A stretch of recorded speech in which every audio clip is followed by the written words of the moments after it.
Good morning, distinguished guests, ladies and gentlemen.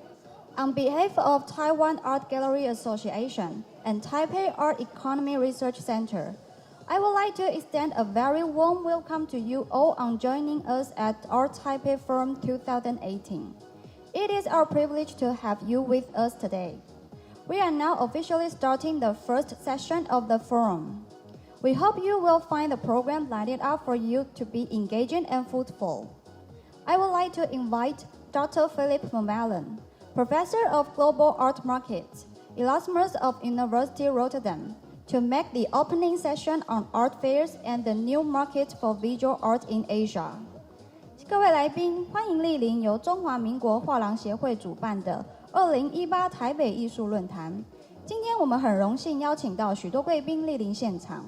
现在，让我们欢迎特丹伊拉斯謨大学全球艺术市场学教授Filip 佛麦伦为我们进行今日的开幕演讲。此场论坛的题目是亚洲艺术博览会与新兴市场运作。让我们以热烈掌声欢迎。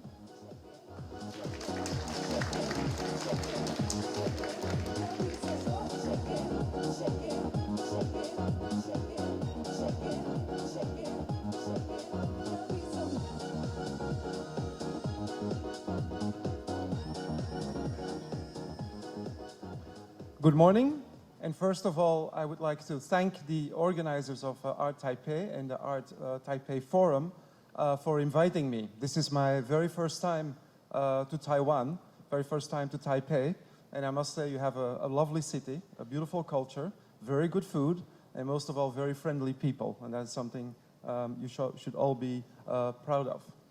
I am honored to be here to speak about the contemporary art market and the importance of art fairs. I will say right away that I'm not an expert on Taiwan or the Taipei market, but I do follow the global trends of the art market and art world.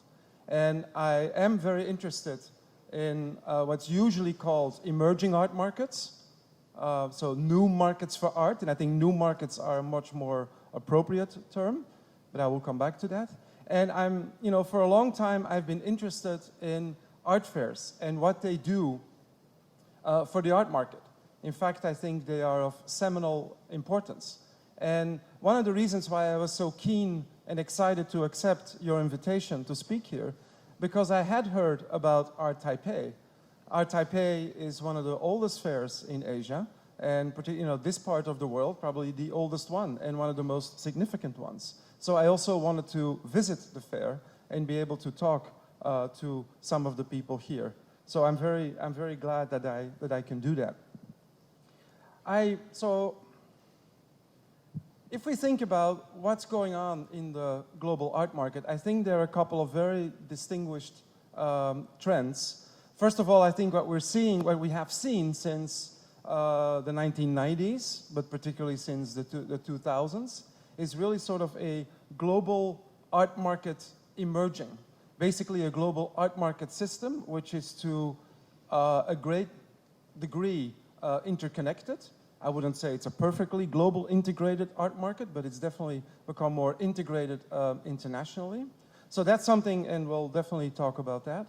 Then there's clearly a digital revolution that has affected all aspects of society and the economy, and also the art world. Although one should say that people in the art world have been a bit reticent, a bit careful about engaging with the digital. And the fact that so many people attend art fairs still today means that face-to-face contact and direct contact with art objects is still considered important. And that's something you don't just do on a screen, whether it's the phone, your iPad, or a computer. I think also in the last 10, 20, 30 years, but accelerating perhaps the last 10 years, what we've seen is that art has become a financial asset, more so than it was before. Art is bought as investment. Although the question there is, every time I meet a collector or a real stakeholder in the art world, very few people would say that they just buy art as an investment. But still, a lot of money goes on in the art world. The financialization, as you know, is everywhere. Millions of dollars and euro, so forth, are being spent on art. So it has become a booming business worldwide. We're seeing, and I can't go into that today, another trend is that there's a tendency towards privatization. We see many more private museums springing up, and that's a phenomenon that is particularly interesting also in the West, in Europe, which has a tradition of directly funding museums, from a government perspective, while we now see more private initiative. But that's an aspect I can't go into today. Number 5, of course, is what I would like to talk to you about mostly, is indeed the rise of art fairs. It's been, a seminal event, a phenomenon that has become so widespread, across the world in the last 20 years or so. And that means it probably does have an important function for the art world and market. And I think, I'm preaching to the choir here. I think a lot of people would instantly agree with that. So one of my topics indeed has been, and I find this particularly fascinating, is that how sort of a particular art market system with its set institutions like museums, art fairs, auction houses, biennales, has spread around the world. Now you can argue that this particular art market system originates in Europe and that it has found via the United States its way across the world. These institutions like dealers, galleries are in origin Western, but what I always find interesting, and I'm very lucky to be in a place like Rotterdam at the university where it is very international. Less than half of my students are Dutch. The rest come from all over, including Taiwan. We have these discussions about, yes, countries like Taiwan, India have adopted, or I should say imported, the kind of art market institutions that we have now with the biennales, the fairs, and so forth, but that they have given it its own little context. A local context really matter, and that own commercial practices are being fused, if you will, with these traditionally Western institutions. I'll say a little bit more about that. Particularly, the spread of the art market system has been very notable, in the so-called BRIC countries, maybe first, Brazil, Russia, India, China, but of course also Taiwan, which is a big powerhouse. Places like South Africa, Eastern Europe, South Korea, Mexico, you name it. So, this interest in in art, and particularly the visual arts, has become really widespread and, quite frankly, a multi-billion-dollar business. One of the discussions I often have with my students is, at what point do we stop talking about emerging markets, but rather mature markets? I think it's safe to say that, like, Taiwan is a really mature, sophisticated, and established art market, while maybe some places in, say, South America or also India still have a ways to go in terms of a maturing of the market, if you will. Now, you don't have to pay too much attention to all this below. I just wanted to draw your attention to the top little statistics here. This is from an art market report from 2017, and if you look at the share of global auction house sales, so it's only part of the market. What happens here is not even included in that. But they do say it is understood that global auctions account for 25 to 50% of the global art trade. And when you look at this, then you can see really why emerging and new markets are so important. Because look, the Americas, that's mostly, of course, the United States with New York, accounts for about a quarter, Europe not even a third, and Asia is where most of the action is. There is, if you look at volume and attention to the art, and artistic production and so forth, Asia really in recent years has grown very, very quickly. Like I said, this is where the action is. So this is where the excitement in many ways takes place. It's also one of the reasons, the Asian market, is why the crisis of 2008, which really impacted the art market of Europe and the United States, was not a global crisis, particularly because China and Chinese buyers kept buying. So the art market suffered somewhat less at the time. And it shows, I think, the vibrancy of art markets in Asia. Just to give you a little bit of background, a little bit of context, if you will. You see again, the auction turnover, because we have more reliable data on that. Art galleries around the world, maybe with the exception of South Korea, do not have to publish figures on sales, so you really don't know. And you see that painting, for, even though some may consider it almost like an old-fashioned art form, is still extremely dominant, extremely important as an art form in the global art market. That is where the money goes. I had another quick statistic about where some of the really major auctions are taking place. I think they lumped Taiwan here with China in this statistic, with this French firm. But you can see that it's the big cities and the big art centers in Europe, England more specifically, London, China, with Hong Kong, of course, Beijing, Shanghai, but also here Taipei, in Taiwan and the United States are quite dominant and remain so. What drives the art market? It's one of the questions I've been interested in for a very long time, and I started out as when I was a graduate student, as an economic historian. I wanted to know how do markets for art, for luxury goods in general, get established? What do you need for that? And my sort of question was, or what triggered this question, is that why do certain cities become important cultural hubs? Why is Taipei an important cultural hub? Why Amsterdam in the 17th century? Why Paris around 1900? London in the 18th century, but also now?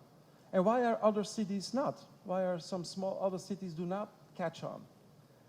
That's a question that is relevant both for historians and people studying the art market, or any market for that matter, today. So, and then and I have to do this fairly quickly, if you list this, one of the aspects that's important is what is the government doing in this respect? Cultural policy. Now, cultural policy is not limited to giving subsidies to a museum, let's say, or funding an art academy. No, the regulatory environment, which governs sort of transaction costs, that mean the cost of doing business, is very significant. Just let me give you an example. When you want to import a work of art in Brazil or India, you pay up to 35% import duties. In Hong Kong, as most of you know, it's zero. Taiwan is fairly low. That actually makes it possible or stimulates the trade in works of art.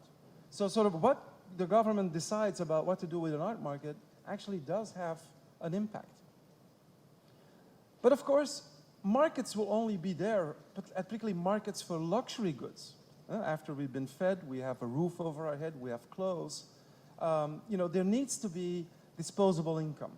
There needs to be enough wealth to establish a market. And particularly for art, there need to be enough people who have excess money, and preferably a lot of excess money, that they can spend on such things as painting and sculpture and video installations and whatnot. Having money by itself, of course, is not enough. There needs to be a collector's base. That means people who not only have the money, but also are willing to spend it on art. And you see it in countries that have a tradition of collecting, like in London, like in New York, but also in Taiwan, if in an Asian context, where there's a rich history of collecting, that will really drive the market for art. Very important, obviously, I think you need to have an art market infrastructure. And I mentioned this already. These institutions that seem to govern the art world, that seem to make it possible to have exchanges, to have artists meeting people, to have sales go on, and so forth. And that includes a wide array of the institutions that we're all familiar with. Academies, auction houses, the fairs like this, biennales, galleries, museum networks, and so forth. You need to have that in place before a market really can develop. It's also equally significant and important is that you need to have both gatekeepers, that's what the sociologists call it, or intermediaries. people who mediate between, let's say, the artist and a possible collector. Why is that so important in the art world? Is because most of us would agree that it's very difficult to determine what are objective criteria for quality in art. What is a good painting? It's difficult to answer that. And that's why it's good to make him walk out here, and the people in the galleries can tell us, you know what, this art is really interesting, very cutting edge. Look at what he or she has done. So the art market really depends on that, thrives on that. You need to have that in place for a market to develop. I already referred to cities as cultural hubs. Cities is where a lot of these institutions and the collectors and so forth, they cluster, they close together. There's good economic theory on why that is, sometimes referred to as agglomeration advantages. There's reasons why high-tech industries also cluster in cities. You need to be close to each other, share expertise, draw on each other's services. So cities, play a key role. You don't find that many art fairs in the countryside, right? It's mostly in the big places like Taipei or like Delhi, and so forth. See? And of course, and that is less tangible in some ways, we tend to see art markets develop, flourish, and grow in countries, in places where there's already a rich culture towards the arts, where there's a tradition in artistic production. And of course, Taiwan is a very good example of that. And that often feeds into a thriving contemporary art scene, where there are indeed all these institutions present, where there are artists, in fact, that are been well trained, that are motivated to engage with collectors and so forth.